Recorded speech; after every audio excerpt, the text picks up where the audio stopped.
What would Ronald Reagan do right now? He would start shooting Russian planes down if they were threatening our assets. What would Ronald Reagan do? Oh, good question, Senator Graham.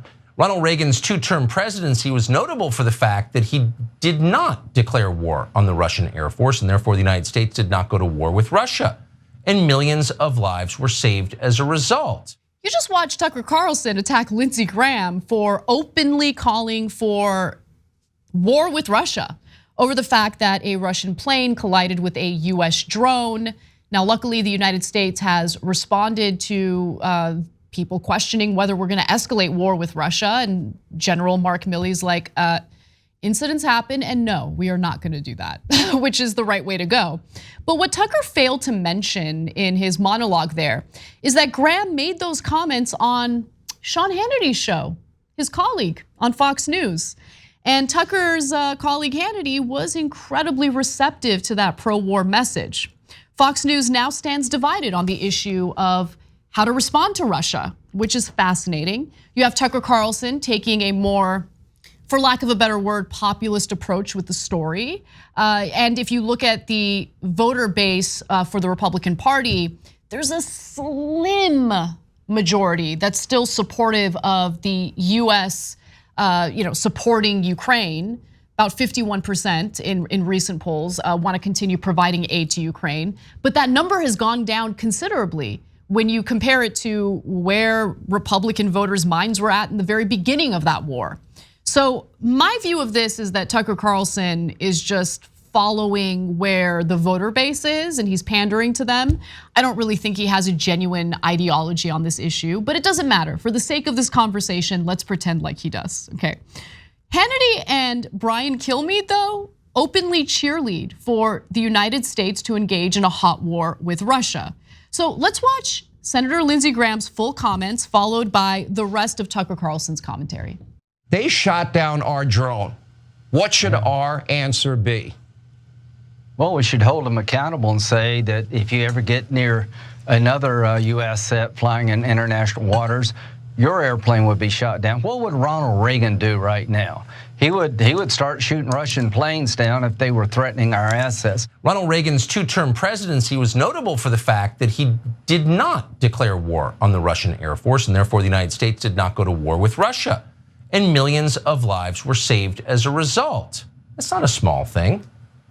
But one in the Reagan win column there. Another president they told you was a crazed warmonger who actually kept us out of war, but won the Cold War anyway. And how did Reagan do that? Well, simple, he kept the American economy strong. Do you remember that? Seems like a long time ago. It's pretty much the opposite of the approach being pushed right now by Lindsey Graham and his friends in the War Party. Their plan is to ignore our borders in the United States, but to defend Ukraine's. They're even funding the Ukrainian pension system, not kidding, as our own American banks collapse. What would Ronald Reagan do? He'd probably vomit if he saw it.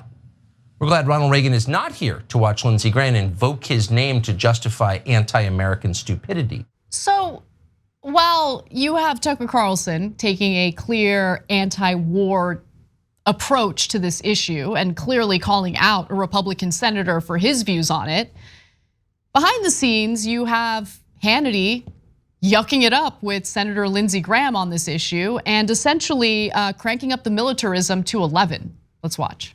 Now, Putin's thugs, as we talked about last night, they took down a US Reaper drone over international waters, which in most cases, most presidents would view as an act of war. There would be some military response. What did Biden do in response? Pretty much nothing, actually worse than nothing. The White House started to make excuses for Putin's risky behavior. Now get this, Russia is now attempting to retrieve our drone from the Black Sea that they took out of the sky before our Navy can get to it. Where is the pushback? Joe, where are you? You're the commander in chief. Where is American leadership? Why are you going to take this? Can I just ask you guys something real quick? Because this is a US drone off the coast of Russia. What would the United States do if there was a Russian drone off the coast of, the United States? Just Genuine question, hoping for a genuine answer. And I think you guys know what the answer is, okay? I think we'd go even further than Russia did in this case of shooting down, not shooting down, but colliding with a US drone. But nonetheless, you also have Brian Kilmeade, who backed Sean Hannity's calls for an escalation. And he did so in an interview with Republican Representative August Flugger or Fluger. Let's watch. People say, well, we don't want World War III. Who does? But with the Russians, weakness gets you there quicker.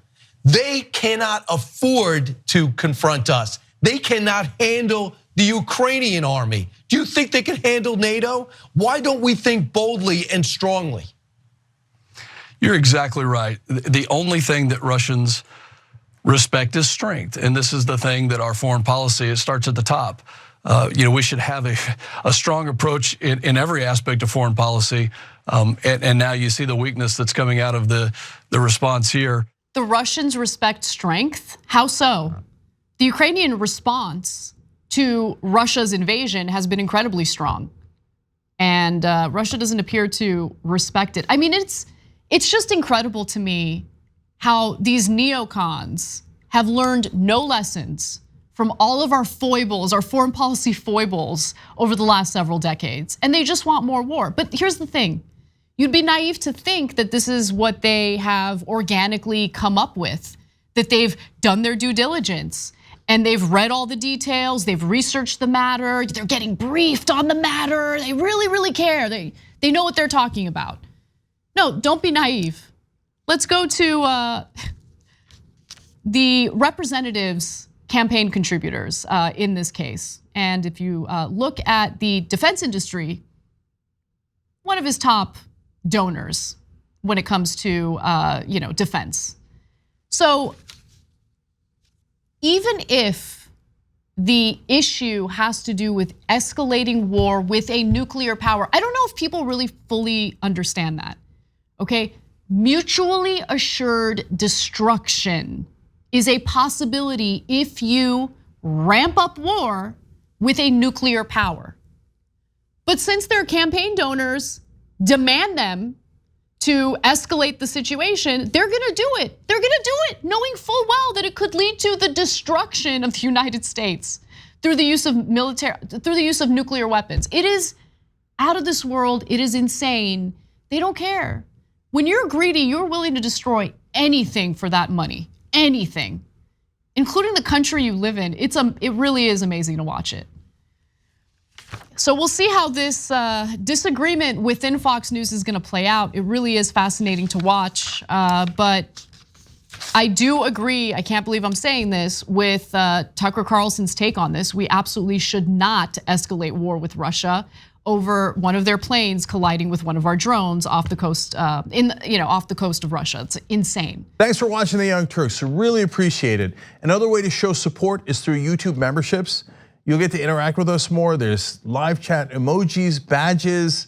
You've got emojis of me, Anna, John, JR. So those are super fun. But you also get playback of our exclusive member-only shows and specials right after they air. So all of that, all you gotta do is click that join button right underneath the video. Thank you.